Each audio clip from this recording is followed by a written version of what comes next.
It is a wonderful Tuesday. We do hope you are choosing yourself. This is Smell the Coffee, your favorite morning talk show with your favorite host, Diana Master and Aina Riza Quayo, where all you have to do is grab your cup of joe, sit back and relax while we entertain you by bringing you some bizarre news, some celebrity news, things just to take away the pressures from the heavy news of the world. Nevertheless, we couldn't be more excited. How are you doing today? I am well. How are you doing today? I'm doing fantastic. It's almost December, so... I was saying this in January and everyone was laughing at me. Dan, I'm like, it's almost December. It is now almost December. You see, you foresaw the future. Yes, I manifested December. You spoke it into existence. I manifested December. I really did manifest December. What can I say? My manifestation powers are out of this world, sweetie. Isn't it funny that every time you say you want something, sometimes you don't get it when you want it, but you get it maybe 3 years thereafter or 5 years thereafter, and you think back and you're like, didn't I one day say I want to be on TV, and now here I am. It just doesn't happen when you really want it. It doesn't. When you no longer care about it, and then that's what they say. You see, oh, it's actually happening. Because that's what they say the law of manifestation and attraction is, right? The law of attraction. They say if you chase something, you push it away. Yeah. But then, so you basically have to say, I want a new job. And then you totally forget about it. And then that's when it comes. Because like you're saying, sometimes you say, oh, I want to do this. And then later, like 3 years later, it comes to fruition. That's because you've forgotten about it. You're not putting all your effort and you're not chasing this one thing. Because they say if you chase something, then you push it away. So you kind of just have to forget, which is really difficult. Which I also don't believe in, but... I believe what's meant for you will just find you, regardless.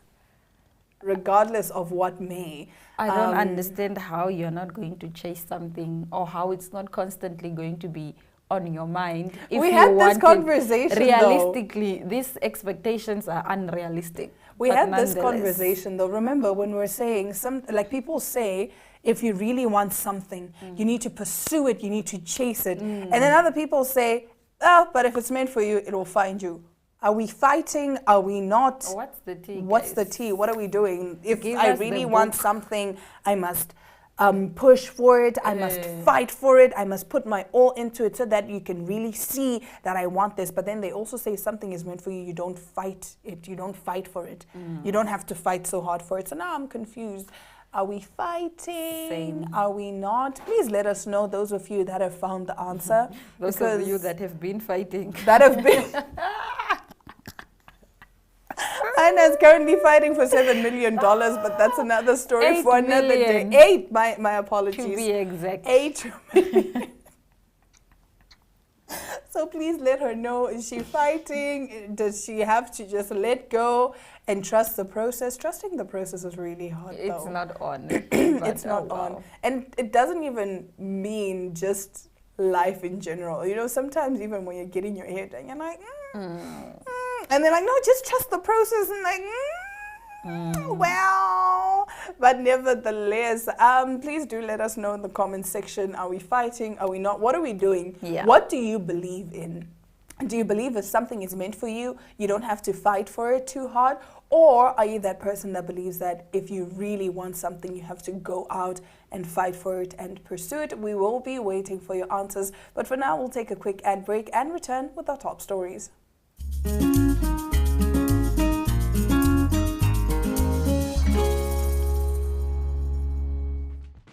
Welcome to My.NA Cars, your ultimate destination for everything automotive. I am your host, Diana Master. Teamwork makes the dream work, right? Discover the latest models, innovative technologies, and expert insights from our passionate hosts. Learn essential maintenance tips and get exclusive behind-the-scenes access to the automotive industry. Don't miss My.NA Cars on NTV every Thursday at 2100 hours. Tune in and ignite your passion for automobiles.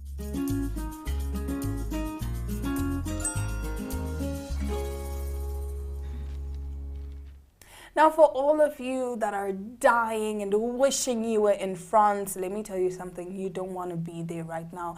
Let me tell you why. France is currently grappling with a bed bug infestation as authorities warn of health problem before Olympics.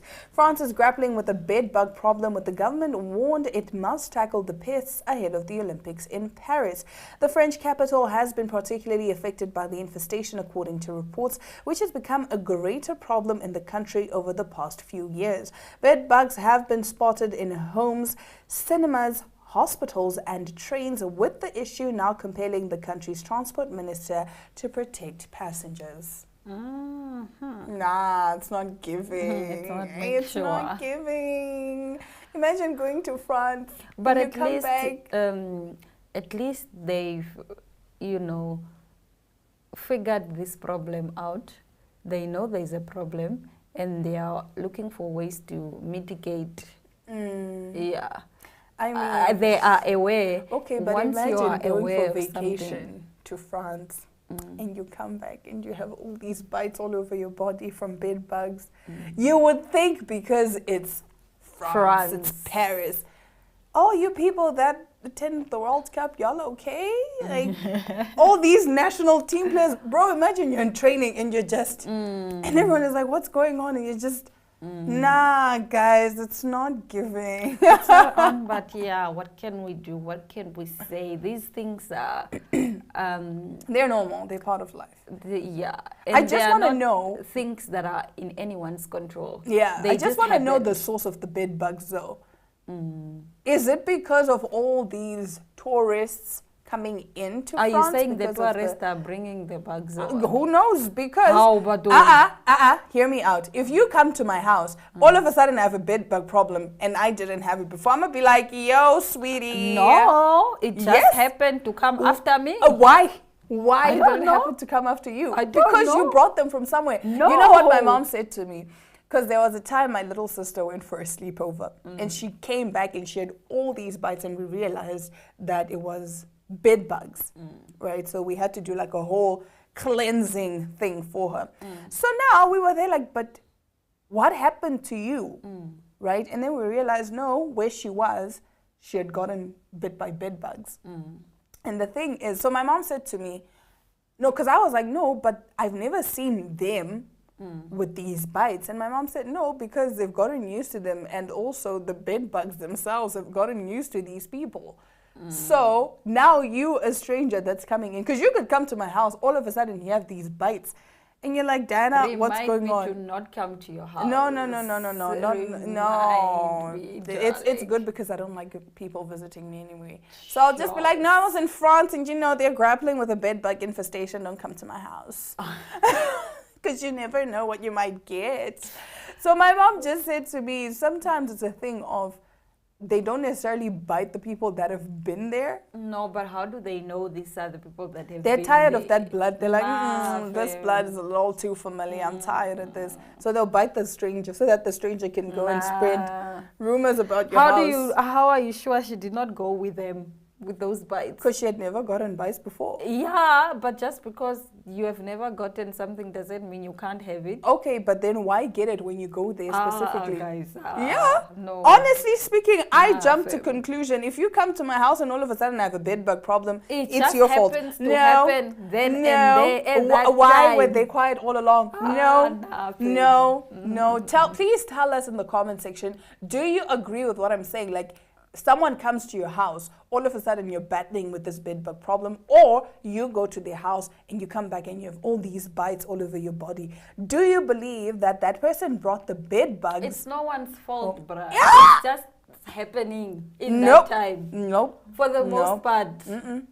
But nonetheless, let us move on. Word on the street, right, is that Sandile Manso, I don't know if I'm saying his surname correctly, but this Sandile guy who murdered Karabo Mokoena might have pulled a Thabo Bester and walked out of prison. Somebody tweeted, two people, not somebody actually, two individuals who don't know each other, both tweeted. One said, I saw Sandile in Bram yesterday.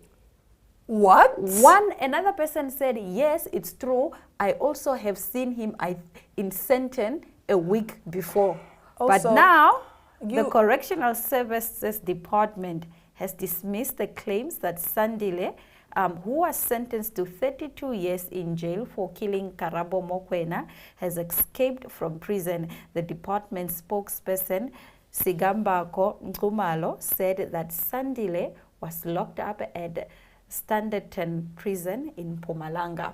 But now, and then, as if that was not enough, this guy on Twitter posts a picture of himself and he says, a lot of people have been saying that I look like this Sandile. Yesterday I was walking in Bram and somebody walked up to me and said to me, you look like Sandile. And I was like, who's this Sandile guy that people are always saying I look like? And then I went on Google to find out who exactly Sandile was. And it turns out he's a murderer. Let me tell you something. I do not look like this Sandile. It's giving K-drama vibes. It's giving script. It's giving out of a book. Wait, what? Yeah. You know why I'm saying it's giving K-drama? Because I'm currently watching a K-drama of these two people that look identical, so they basically switch lives. And everyone else doesn't know. Only they know. But then, of course, the discrepancies. Wait.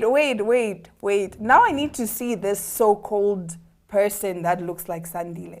I will show you the person that looks like because Sandile. Or from the angle that he took that picture from, he really does look like Sandile. But also, if you did escape from prison, normalize not going shopping in Sandton. What is this? But word on the street is also that these incumbents, they leave jail to go commit a crime and then they come back to jail. They walk in and out. It is also alleged that Tabo used to walk in and out of prison all the time. So it could be that this person did really, these two individuals did really see this Sandile in the street.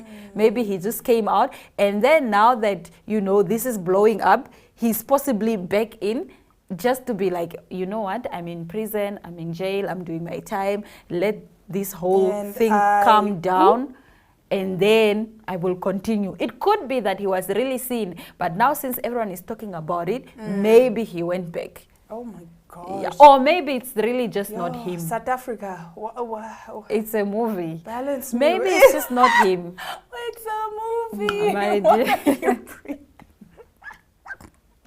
Anyway, we apologize for that inside joke. Those that get it, get it. Now, a man in China dies after speed downing a liter of strong liquor at office party in a bid to win $2,700 as a contest prize.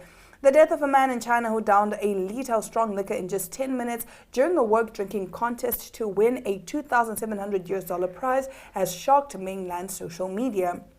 His boss, surnamed Yang, initiated the drinking competition during the dinner, pledging a 20,000 yuan reward for anyone who could outdrink Zhang. After Zhang toasted at the boss's table in return, his boss openly proposed a reward of 5,000 yuan to anyone who could drink more than Zhang, a colleague said. No one responded until he increased the amount to 10,000 yuan. Zhang then inquired about the stakes if he won the contest, and Yang said if he won, Zhang would then be awarded 20,000 yuan, $2,700. However, if he lost, he would have to pay 10,000 yuan to treat the whole company to afternoon tea. Yang then chose several employees, including his driver, to compete against Zhang. One participant said Zhang drank around a liter of strong Chinese Baijiu spirit in about 10 minutes. He collapsed and was taken to Shenzhen Junlong Hospital, where he was diagnosed with severe alcohol poisoning, aspiration pneumonia, suffocation, and cardiac arrest, according to the hospital's critical condition notice. Despite intensive care medical efforts, he died on August 3rd, the day after the drinking bout the company shut down. What is said 10 out of events? That's a sad way to go, man. I mean... But a lot of people have criticized China's drinking culture. And a lot of And do people drink a lot in China? Well, I can't say for sure, but like with these team dinners and company dinners, right? People go as like all of us here at NMH, we decide, okay, we're going to go for drinks. Our boss is taking us out for drinks. Now, that side, they have this thing where they really, like, the boss is like the boss, like, oh, type of boss, like, I bow down to you type of boss. So if the boss says, okay, Dan and Aina, you guys are going to drink 10 shots, not even that, we could just be like, boss, to impress you today, we're drinking 10 shots. Wow. They do everything to impress the boss and to get in the boss's good books. So in this case, because he wanted to impress his boss, he decided, okay, I'm going to drink a liter of liquor. And also, I don't want to pay 1,300 US for a team lunch for an afternoon tea. I'm not going to pay to take people out for lunch when I could instead win this money. Wow, that's very sad. It's very sad. So a lot of young people in China are forfeiting these company dinners and team dinners because they're saying, no, the pressure of just going there. Because if our boss today says we're going for drinks, you are going. Yeah. Whether or not you want to. Or not. Okay. Because it's going to paint a very terrible picture, and that's going to... Because now at the office, you're going to be known as that girl that thinks she's better than everyone. She thinks she doesn't want to go. She doesn't want to socialize with everyone. Okay. But nonetheless, we will be back after the short commercial break. Stay with us.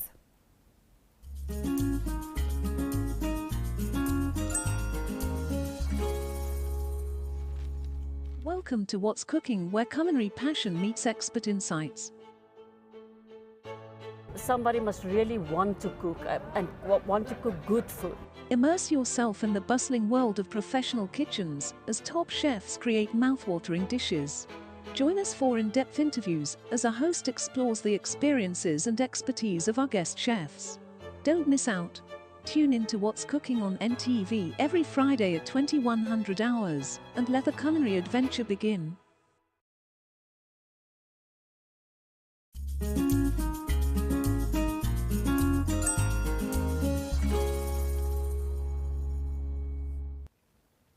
We are joined by the reigning Namibian queen. She is Miss Engoshi 2023. Her name is Elizabeth. How are you doing? I'm very good. How are you doing, Aina? I am fantastic. Briefly tell us about yourself and the Miss Engoshi Foundation. Well, my name is Elizabeth. I am an architecture and design graduate. I entered the Miss Engoshi pageant last year, where I became the first ever Miss Engoshi. The Engoshi Bikers Club is first and foremost the Bikers Club, which does social outreach and other projects centered towards making a better community around them, for themselves, because, I mean, we are part of the Namibian society, so they would like to make that better. All right. Yes. What are the main objectives of the Bikers Club or Engoshi? Well, I am part of the Miss Engoshi Foundation, which is the main social outreach program. It is where we do charity work and do all sorts of social outreach projects. The objectives are to create a safe environment for women to be independent, to improve their leadership skills, to help them be the best versions of themselves, technically. Yes. All right. And what projects have you worked on so far as Miss Engoshi?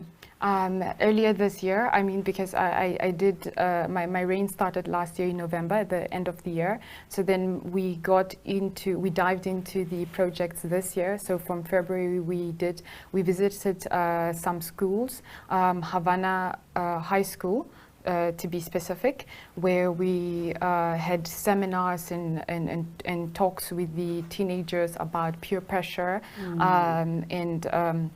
and since it was the month of love, Valentine's Day, we talked about relationships with teenagers, amongst teenagers, peer pressure, avoiding things like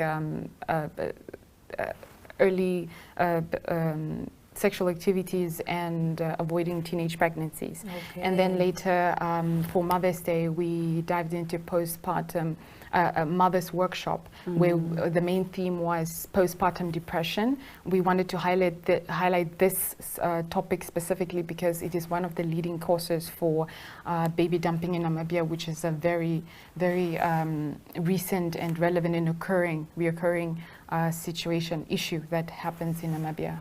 Okay, Yes. now that we are talking about, the Mother's Day postpartum, initiative, I understand that you are planning on holding it annually. Tell us more about that. When is it? Are there tickets? How should we as mothers in the community attend this event? Is it open to everyone and so forth and so on? Yes. So seeing as the previous one was the first of its kind, we would like to make it a biannual thing now. I mean, it was just once. It was the first one, but it would be amazing if it was an annual, but biannual is the objective. Okay. Because with the rise of the baby dumpings that are happening, since 2016, there have been over plus minus 200 baby dumpings recorded. Okay. And so not to even imagine the number of baby dumpings that have not been recorded. Everybody is welcome. I mean, usually there are press releases and statements on to how we can engage into this.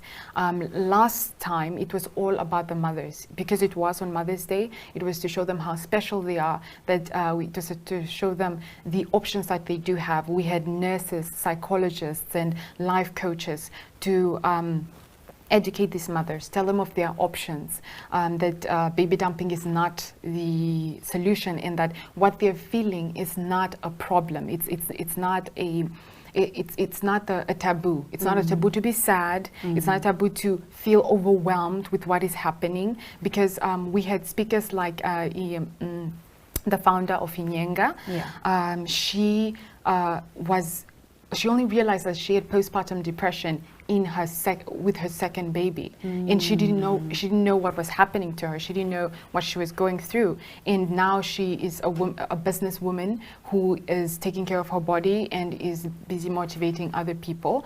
Of course, all of the information will be discussed as we plan the next one. We would like to concentrate on the spouses for the upcoming workshop, because we want everybody around them, especially the spouses, because a baby is made by two people. So we would like the spouses to show them how they can support the mothers, because them alone, it's just not enough. They need to know that they are part of a community.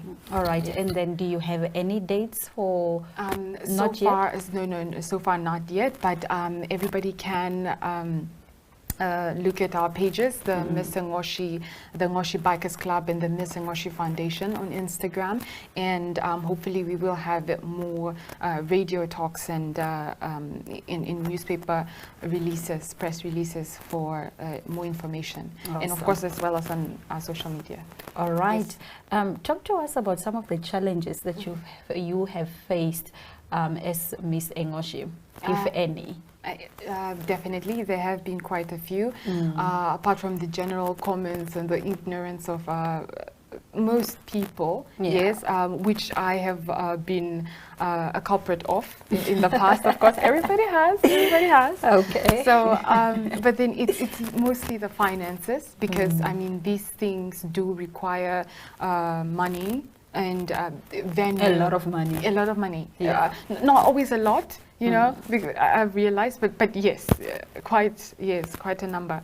The venue, the drinks, to get the experts in. Most of them did it on a voluntary basis, which I'm so grateful for.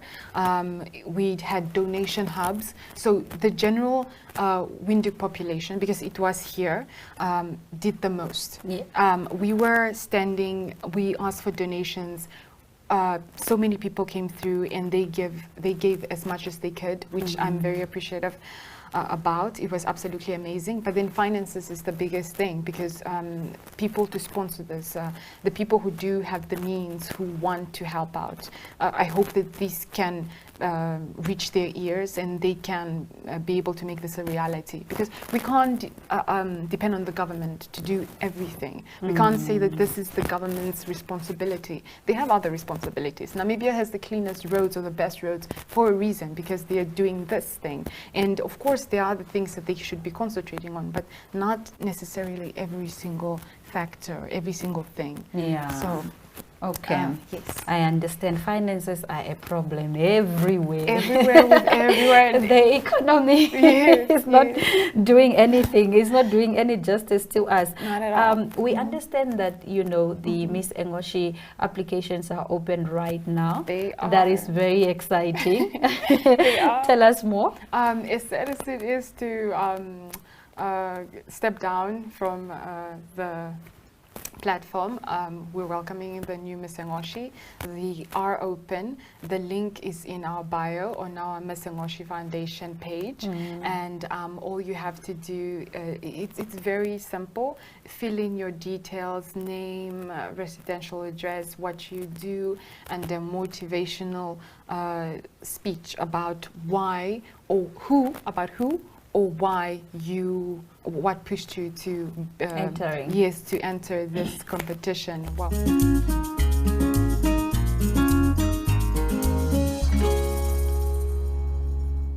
That's it for today's episode. Until tomorrow, Tola love, all our light, and adios.